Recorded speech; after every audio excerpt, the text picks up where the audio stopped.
good afternoon and welcome to the next in the series of cars from the National Motor Museum at Beaulieu. And here we have the 1939 Morgan Le Mans replica. So I'll explain a bit about the car and the car's history and show you the engine, and just will explain what a wonderful little car this is and what it was built for.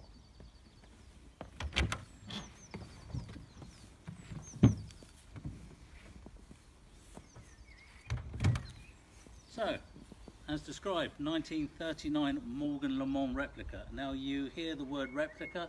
No, it is not a copy, it's not a recreation. That was the term that was used back in the day when a car was built to homogenize the mark for Le Mans or other race series. It was a copy or continuation of the race car, so a Le Mans replica. Singer had a Le Mans replica, Fraser Nash had TT replicas, and indeed Morgan had a TT replica as well. So 1939, this is one of the Series 1 4.4 Morgans, 4.4 being 4-cylinder, 4 wheels. 1936, they were going from 3-wheelers to 4-wheelers with a Ford engine, and then the Series 1s went on to have a Coventry Climax engine, which this car has. So this differs quite a lot from the standard Series 1 Morgan, and there is a very real possibility that this car was the Le Mans team backup car for 1939. The car has a continuous history. It was sold to a man in Belper in Derbyshire, and after he had it for 2 years, he felt that the car was too small for him. He was 6'2". He was a RAF pilot, and he sold that car to a guy called Richard Pritchard, and he then went on to give the car to Ken Hill, and Ken Hill wrote 14 books about Morgans, and indeed Richard Pritchard was my great uncle, Ken Hill was my father, and this is my little car. So it's a great little car. The car was built in 1939, and the Morgan records show that this car was built alongside the team car, and my father strongly believes that this car was the Le Mans team backup car, because in 1939 the team, they only sent one car because of the Nazis at Le Mans, and so that was the car that went on to get second in its class. And it's built down to a weight and built down to a size, so this car could be in the small formula. It has a standard engine of 1172cc, but it was sleeved down to 1098, so it became under 1100cc.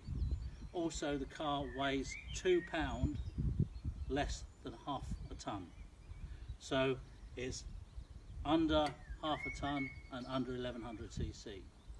Now, in its full state of tune, when the team cars ran, they had twin carburetors and would do over 100 miles an hour down the Milestone Straight. This car, with the gearbox, the axle ratio and the state of tune it has now, would not do 100 miles an hour, but I will show you that. Things that make this car different from a standard Morgan Series 1 are, first of all, the cycle wings. Secondly, the exhaust manifold coming out through the side of the bonnet, showing the 4-into-1 exhaust. And then moving to the back, the spare wheel on this car is mounted flush with the back of the car.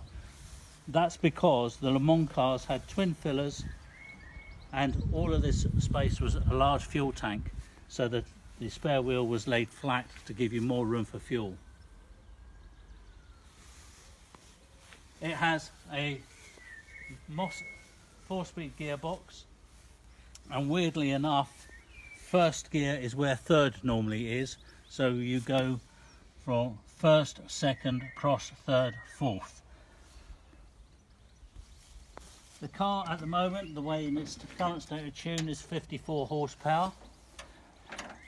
It was built, as I say, in 1939, and during the war it had a flatbed body put on the back, and it was used around the factory, and in 1946 it was then sold with a supercharger, an R-Not eccentric vane supercharger.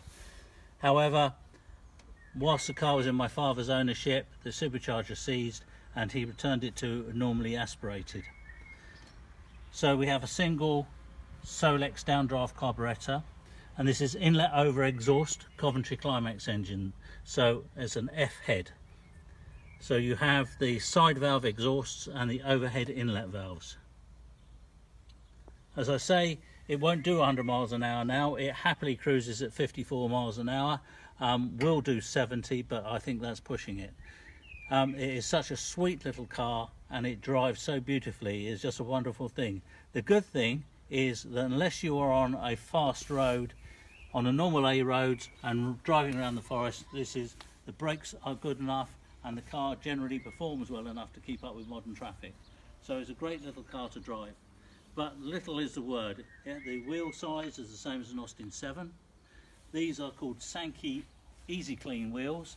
They are solid metal wheels, so there's quite a lot of weight in that wheel actually, surprisingly. But it's an Austin 7 size tyre, and indeed there's no wonder why you would buy one of these as opposed to an Austin 7 of its day, because it is so much more fun, and it steers, the handling is absolutely phenomenal. And one thing this car is absolutely brilliant is in the snow. If you drive this in the snow, these little tyres cut through the snow and it goes most places. It really is quite good fun. Anyway, so there it is, the 1939 Morgan Le Mans replica. Thank you very much for watching, and keep watching, and we will see you with who knows what, maybe a motorcycle next time. Take care, stay safe.